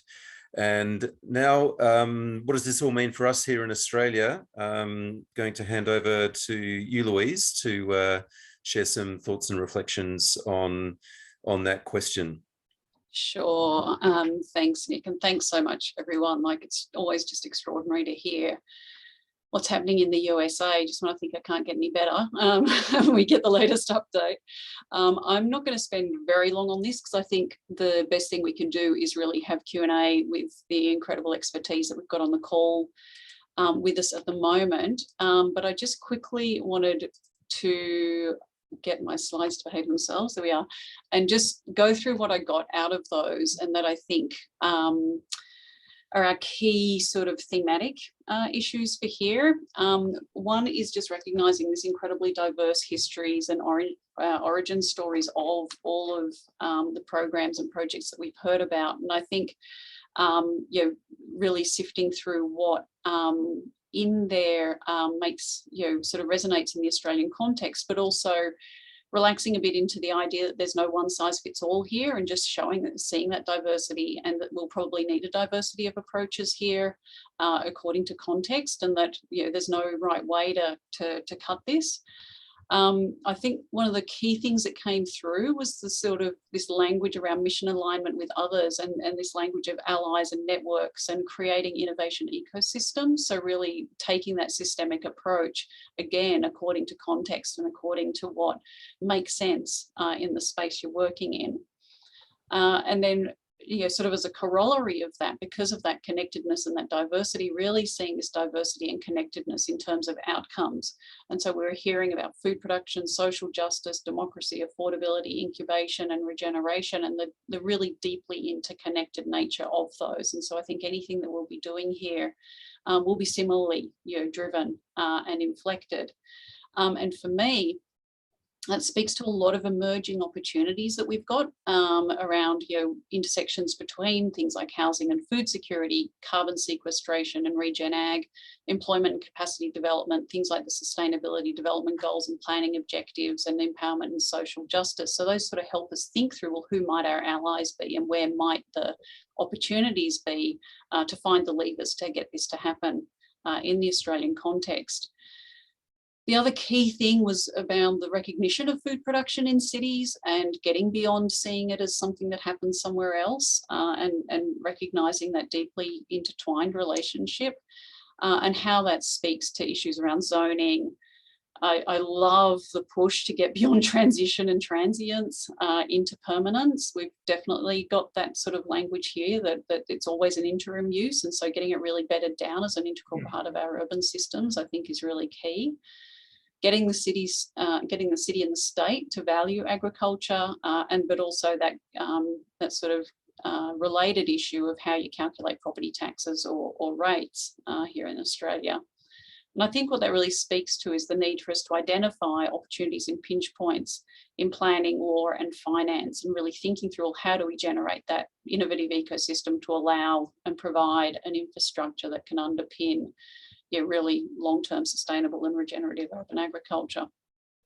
And obviously the key thing, access to land, which fits in with the diverse histories and origin stories, and the need to be creative, innovative, and opportunistic in what we do, and looking absolutely anywhere in any form to find ways to get access to land, and preferably at low cost. So then, update on my previous dodgy image. Here's another dodgy image, but this time thinking about it, if we take previous dodgy image into this space, and some of the things we can start to think about in terms of value add, food education, in terms, in addition to the housing on land, but also regen ag, waste diversion streams, tapping into sequestration, maybe even doing clean energy generation on site as part of a diversified portfolio. And then you can see what the CLT does in terms of holding the property, issuing and overseeing agreements, thinking about value and how it's distributed, but then also, as we saw, these relationships and overlaps between the individuals and organisations involved in the sorts of things that we want to see happen on land. So I think very much our key opportunities are around allies and innovation in access and finance based on mission alignment. And we can think about that really, I think, centrally at the moment in terms of relevance to absolutely critical issues and emerging markets and objectives that are being triggered by things like food insecurity, housing affordability, climate change, all of these things that are intersecting and just intensifying so crucially at the moment. And so we can be thinking more innovatively in terms of things like carbon markets, ethical investors, crowdfunding, and the ways that we've got really strong, I think, mission alignment, particularly with ethical investors and the finance streams that are bound up in carbon markets. So I think that's where I decided I was going to wind up, because I think we really want to make use of talking about this more with an international guests and thinking about it in the farmland space. So I will stop there. Wonderful. Thanks so much, Louise, for that wonderful synthesis and identifying, just what the opportunities are, and they are many, many indeed for us here in Australia. So just before, and I see that Paul has put in a question there already. So that was one of my mind as well in terms of the question, I guess, of how is all this supported financially. But before we go to that, I just also want to invite Joel Orchard, the co-founder of Young Farmers Connect, one of our project partners on the Protecting Our Sustainably Managed Farmland project, who has been doing a power of work for many years in addressing this question of enabling and creating pathways and resources to help young people enter agriculture across Australia. And Joel's also done a lot of research looking at the question of farmland and agrarian land trusts, which is obviously very relevant to this topic as well. So Joel, if you just want to maybe just speak for a few minutes with some brief reflections, and also perhaps yes, a bit of brief sharing on the farmland trust dimension also. Yeah, thanks very much. And yeah, truly, it's an incredibly inspiring space to be in. this room, and honored to be with all of the bright minds that are really working in this space. So I guess, just for reflections and a bit of context, what was really great to sort of hear across the board is that these kinds of ideas are really tackling this from a holistic perspective. And when we're looking at creating solutions to systemic challenges, that's exactly what we need. What we have done here in Australia is really try and look at what's working elsewhere. We know that, we're quite some years behind in terms of progress around these kinds of ideas, around land use and permanence. And in the hope of trying to, I guess, glean where the best building blocks are to build a blueprint that's most effective and most contextually relevant here in Australia, given, slight variations in legal frameworks and economic platforms for us to raise capital to move this forward. We have done a bit of a desktop research paper looking at certainly the great examples in the US, but also from the UK and mainland Europe, and tried to build, I guess, a bit of a roadmap and an idea around how we might go ahead and deliver this here in Australia. I thought it might be useful just to flag a great project we were looking at in the UK under the guise of the Ecological Land Cooperative. And I think probably what was useful in difference from their model was the funding platform that they've used as an equity crowdfunding concept to raise, I guess, sort of most of the initial capital for land purchase from, I guess, just the general real estate market. And that's probably, from our understanding, one of the, I guess, more useful platforms for us here to explore in terms of getting community engagement and then raising that financial resource to purchase land. Certainly, I guess there's some challenges for us to look in difference to the US, where that kind of land gifting and philanthropic models seem to offer a bit more of a substantial opportunity in the US compared to Australia. But definitely in terms of governance, the business models that surround this, and then the inclusion of the farm incubator and business incubator concepts, it aligns so perfectly with our needs here in Australia. And it's a really great conversation, and we're really looking forward to building on the wealth of information that you've provided. So thanks all for your support. Thanks very much, Joel. So maybe we'll start off at that point with the question of how these wonderful initiatives and organizations are funded and sustained and financed. And Paula has asked the question directly regarding the role of philanthropy. I do know, Danielle, that the Food Project has got some significant relationships and long-standing relationships, as I understand it, with some philanthropic organizations. Would you like to maybe say a little bit about that and what that has meant for you, those relationships and partnerships over quite a long period of time? Yeah, absolutely. So we have a substantial budget. I think we're around 3.4 million now. And we fundraise, I think our youth wages last year were $500,000 just for our teenagers. So our development team raises a lot of money.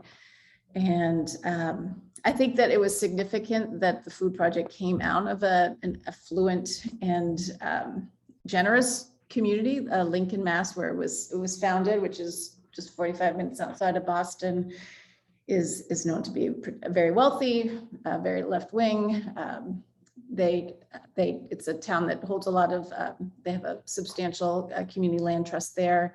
They're excited about agrarian programs. They're also really interested in connecting with the city of Boston, I think. So that was a good starting point. And about half of our budget is through individual donations. So our development team works hard to maintain relationships with a lot of people who have had long-term donation partnerships with us, and family foundations. Boston is also quite lucky to have a lot of private foundations that are really interested in urban agriculture, particularly right now. We are, as Joy was speaking to, the state is also interested in supporting urban agriculture. We've had a number of grants through the state that have supported our urban agriculture programs.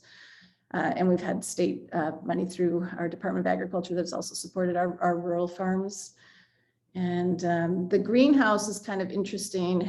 The Dudley greenhouse was the initial money for that fund was through the EPA They have a brownfield remediation grant program, environmental justice program, which paid for the bulk of the initial work to develop that greenhouse.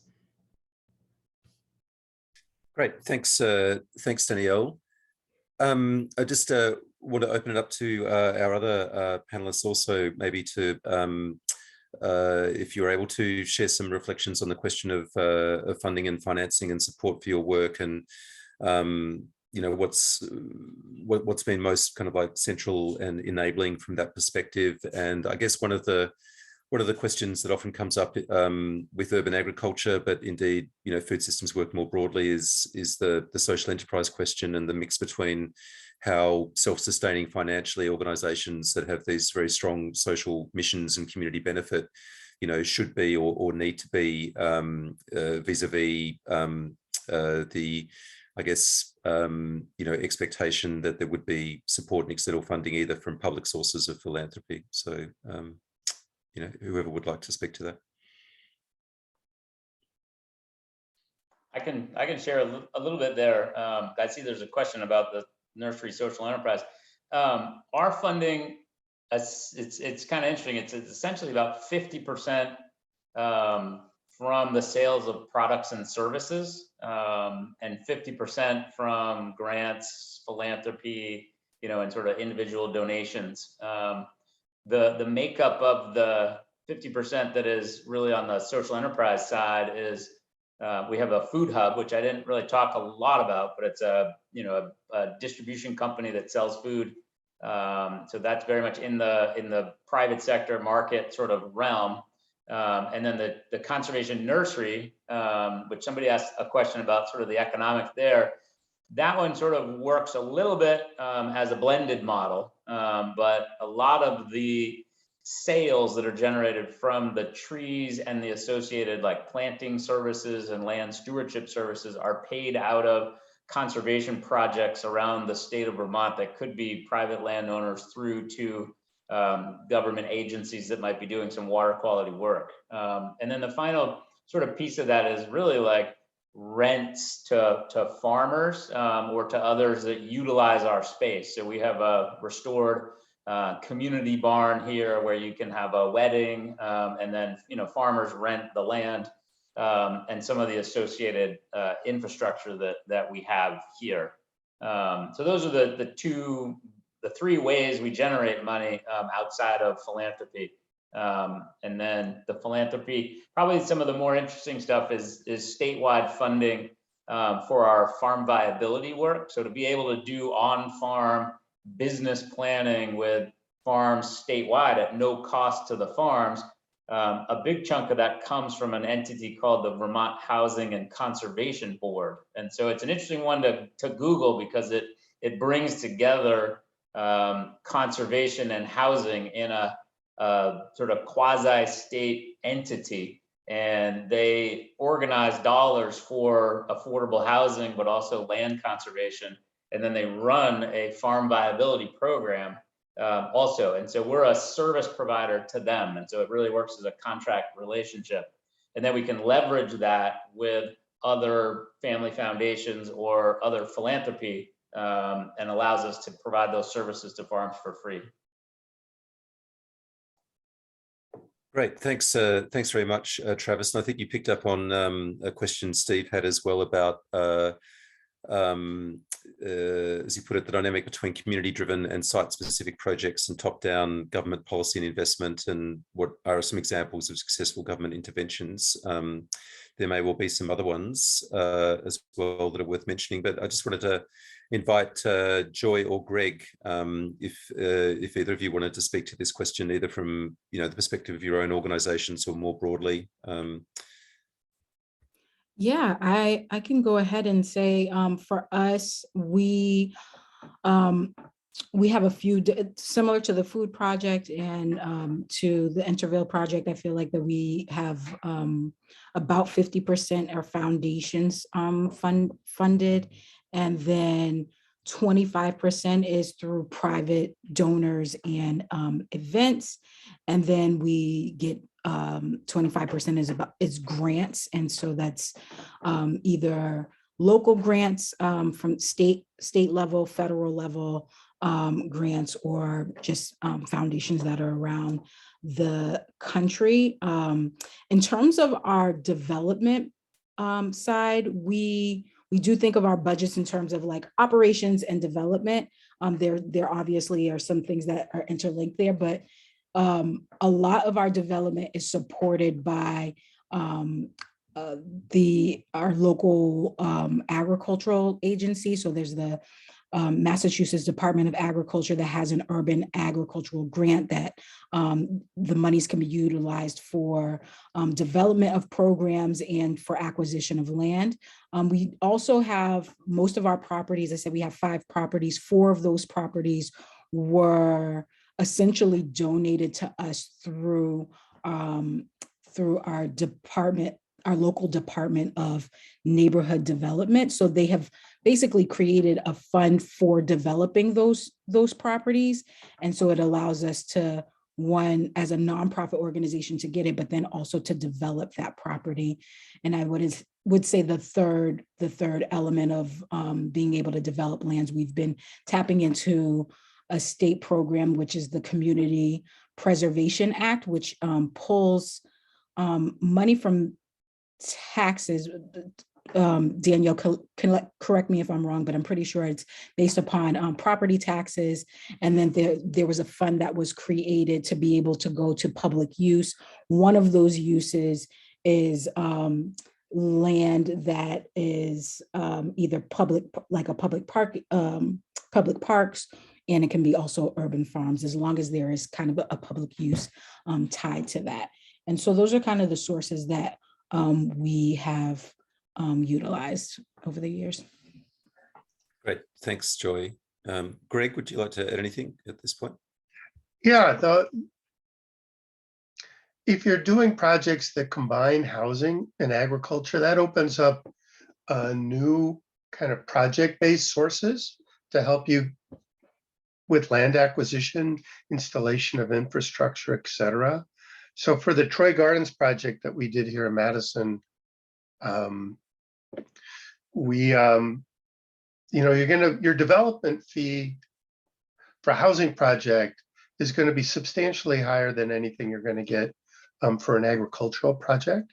Agricultural projects just are not money makers generally, at least up front, from a community land trust perspective. So blending it with housing means you could absorb the cost of acquiring your agricultural land into your housing project, because your developer fee could be 10%, it could be 12% of the overall development budget. And if you're doing a multifamily housing project, that could end up being a significant development fee.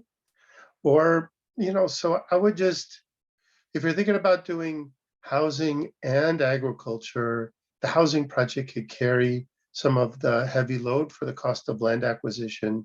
And when you're putting in infrastructure for your housing project, and then you do the needed infrastructure, say a water system for the agricultural lands, you save money there as well.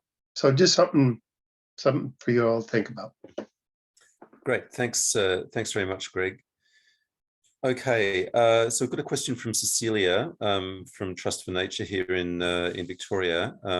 So Travis, you touched on the ecosystem restoration project at Intervale. How much do conservation and biodiversity values factor in community land trust projects generally? Is there a recognition of the role of nature in agricultural projects and or efforts to protect conservation values? So that could be for Travis or anyone.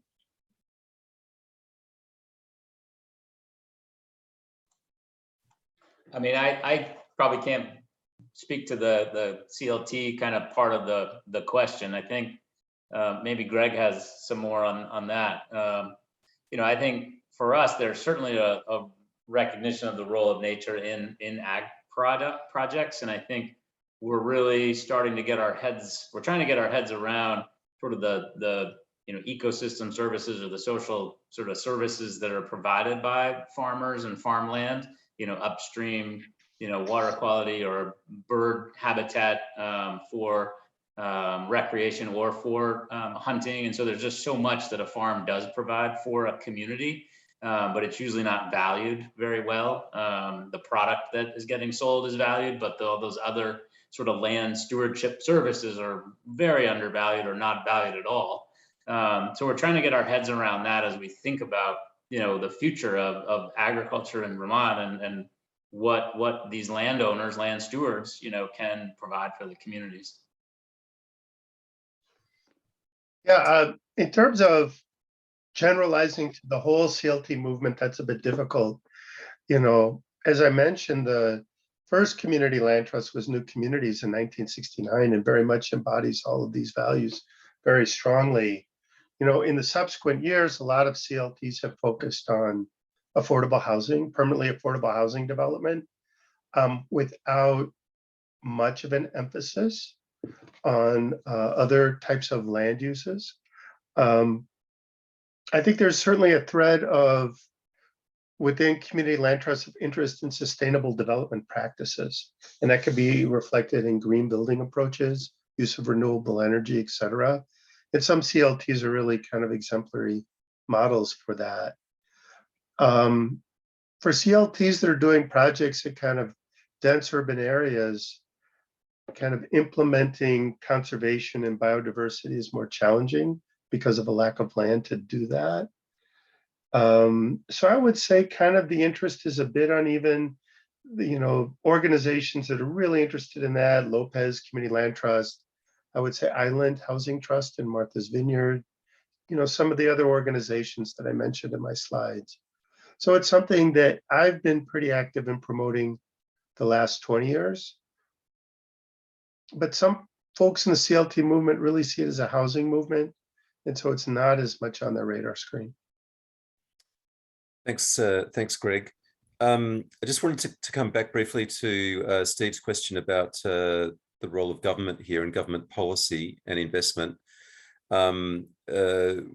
We in late 2020 had a webinar series with some of the leaders from the Vermont Sustainable Jobs Fund talking about the Farm to Plate program in Vermont as a long-term systems change intervention that has really had the state government, working very centrally in terms of legislation and resourcing, as well as philanthropy, in a pretty interesting and innovative whole system collaboration. Travis, do you want to just speak briefly to that?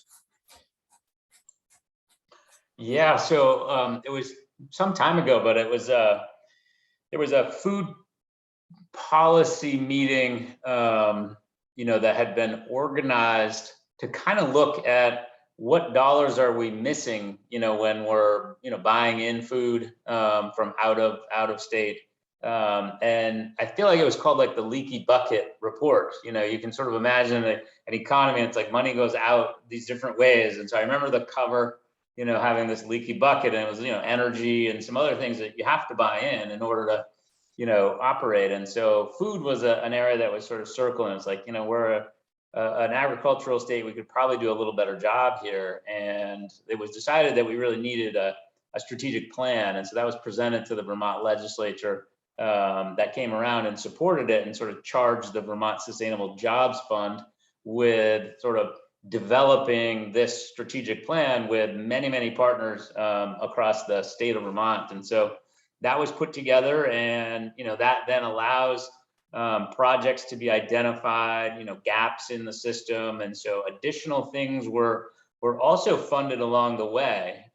We have something called like the Working Lands Enterprise Fund, which is money now that the legislature will put aside that farmers can access for innovations on the farm or developments, water quality. So there's been quite a few activities there, and I think that's helpful. When you have so many actors in the space, that at least you have a touchstone now that we all sort of speak a similar language. We know what the high level goals are. We can sort of connect our work to that, so we don't do it by ourselves in isolation or duplicate efforts, but we sort of know what's going on.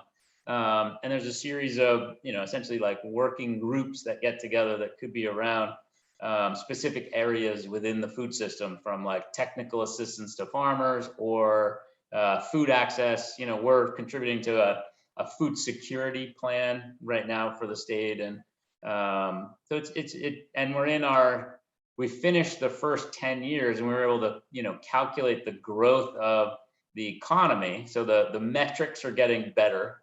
First, we had to figure out how to measure some of these things. So yeah, you can Google, Vermont. It's Vermont Farm to Plate, and it will come right up. And so the backbone organization is the Vermont Sustainable Jobs Fund. Very cool organization, run by an excellent leader. Yeah, thanks very much, Travis. And yeah, I wanted to also invite Danielle and Joy perhaps to talk about this in the context of Boston as well, with the Boston Food Policy Council and the extensive engagement and consultation that went into the Article 89 planning reform some time ago. That seemed to be a very galvanizing and whole of sector, whole of movement process that you went through. Would either or both of you like to say a bit about that?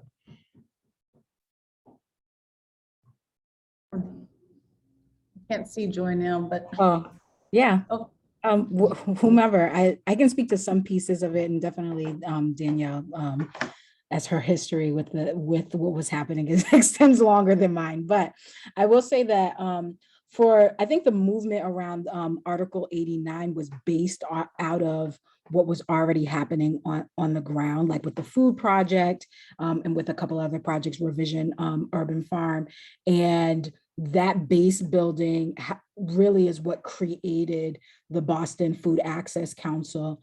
And along with that, not just on a very local level, there was the Urban Farming Institute, the Food Project, and many other players talking to state officials about having a fund for urban farms. So the current urban farming department in Massachusetts Department of Agriculture, that exists because of a lot of the advocacy that went back probably about 10 years at this point, to have a fund to be able to get more land access on the ground. But there are, I think that along with the Massachusetts Food Policy Council, is it the Massachusetts Food Policy Council, is looking at not just Boston specifically, but like looking at the entire Massachusetts region and seeing how we can collaborate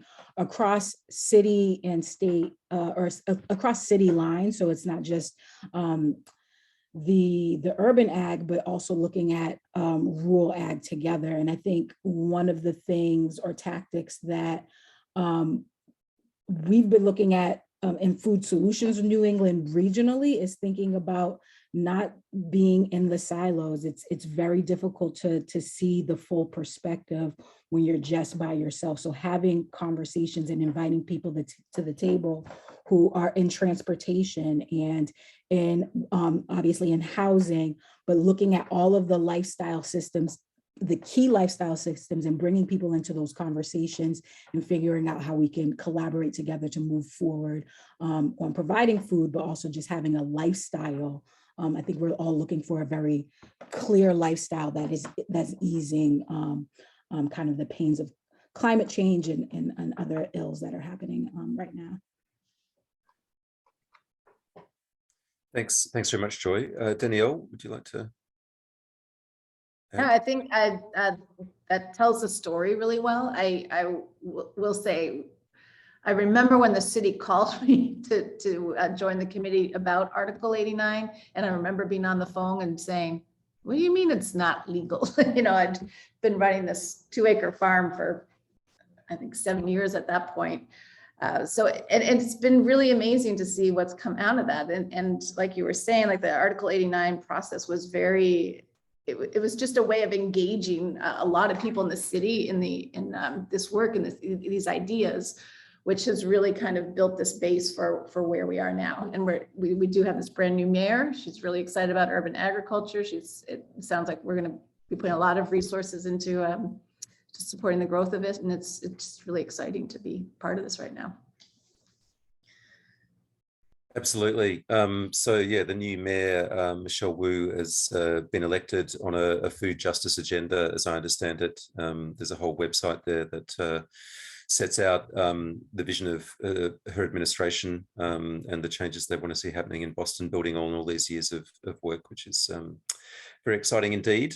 We are coming close to our time. I'm not sure if anyone else has got any final questions or comments. You're welcome to unmute yourself and speak if you want, or type in the question.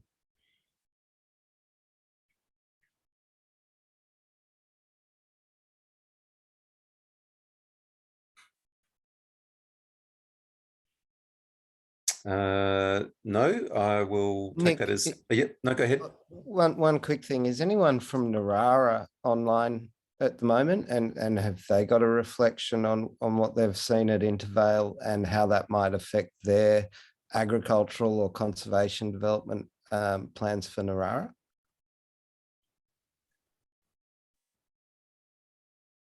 I'm not sure, Wardy. Did you want to just kind of explain what that's about, or?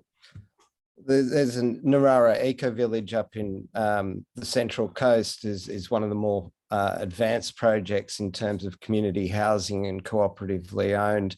And they've got a community supported agriculture project, which is coming together. They've been sort of, as far as I know, one of the leading lights in Australia. So I wanted to, if anybody from there was on, get their reflections about what they've heard about their US contemporaries and maybe see where they think they are on that development curve, and whether there's some, stepping stones that they've also been going through.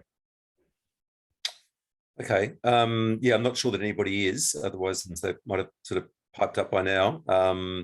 But yeah, I am aware that there's some great work happening up in that part of New South Wales, and a colleague of Louise's also has some interesting discussions going on with some of the mid-north coast councils on the CLT opportunities up there. So,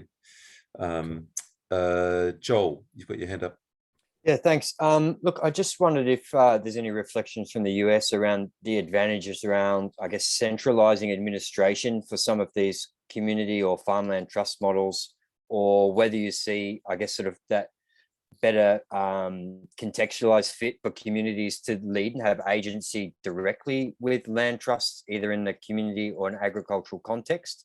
I guess sort of looking at where do we start here in Australia, if you think there's advantages in one national central agency that leads development in these concepts, or if you would advise that we look at smaller groups to lead sort of more active projects that are relevant to their geographies.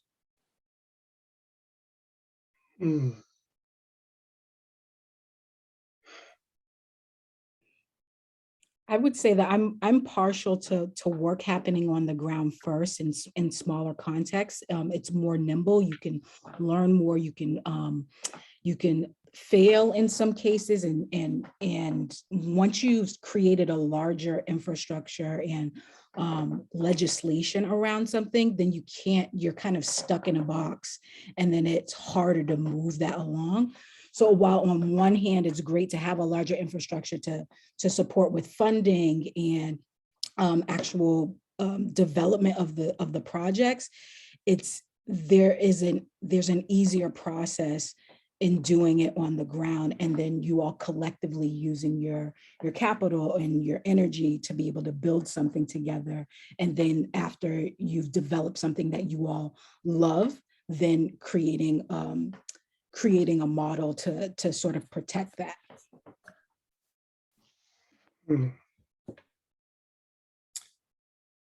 Thanks, Joy. Greg, have you got any thoughts on that?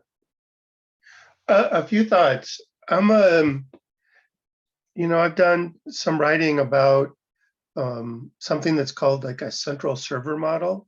And that's more of a citywide or metropolitan area approach, where there's a central entity that can do some of the technical work associated with protecting land, and then work with neighborhood-based organizations who would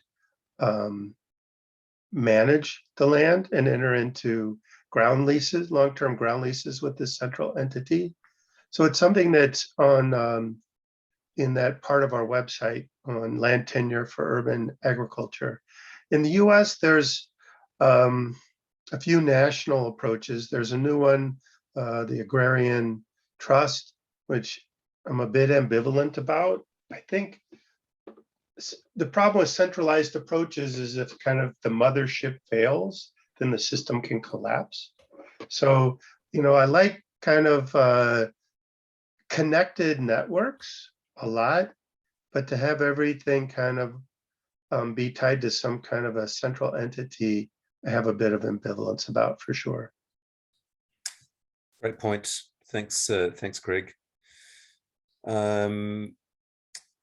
Okay, all right. Well, I think we've just gone over our time, so I might just kind of like leave the last word to anyone of our panelists who would like to just, if anyone has a final word or message or reflection after today's session that they'd like to leave us with before closing.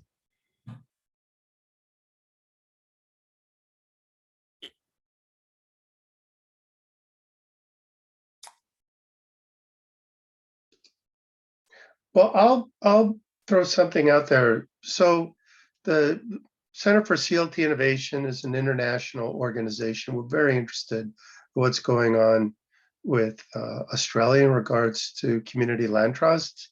And I have a strong personal interest in urban agriculture and blending agricultural and housing in development projects, and a bit of experience with eco-village development as well.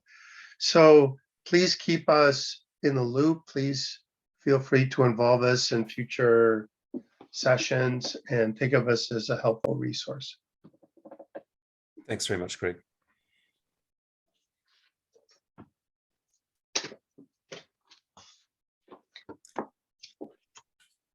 I have no real parting thoughts, but I just want to say thank you. It was really enjoyable for me to be here tonight. I learned a lot. It's great. Thanks, Danielle. Thank you. Yeah, I'll second that. And the door is always open if you're ever in this part of the United States. We love to bring people here and share what we've got. And thanks again, Nick, for organizing, and what a great group of people to join tonight. Thank you. Thank you, Travis. Yeah, I'd echo that. I had a wonderful time learning and sharing with you all, and hoping that we can connect on different levels. I think that there's an perspective that we all have that is valuable to the various contexts that exist in this room. So thank you again. Thanks so much, Joy. Okay. All right. Look, on that note, I think we will close, and just want to again extend deepest thanks and appreciation to Greg, Joy, Danielle, Travis, Louise, and Joel for your generous time and sharing of your perspectives and experience. It's been a very rich and wide-ranging discussion. It has been recorded, so we will be sharing this link and posting it as a public resource. So that'll be happening over the next couple of days. We will be working towards the conclusion of this project. We'll be having another event presenting the model that we've been developing here in the Victorian context. And there is an ongoing discussion around urban agriculture in Victoria and in Australia more broadly. It's a sector that we want to see grow and expand and flourish for all the reasons that we've heard today. But yeah, I'm leaving full of inspiration and hope and positivity. A really fantastic event. Thank you so much again to everybody, and wish you all a very good evening, good day, and a great weekend. Thank you. Thanks so much, everyone.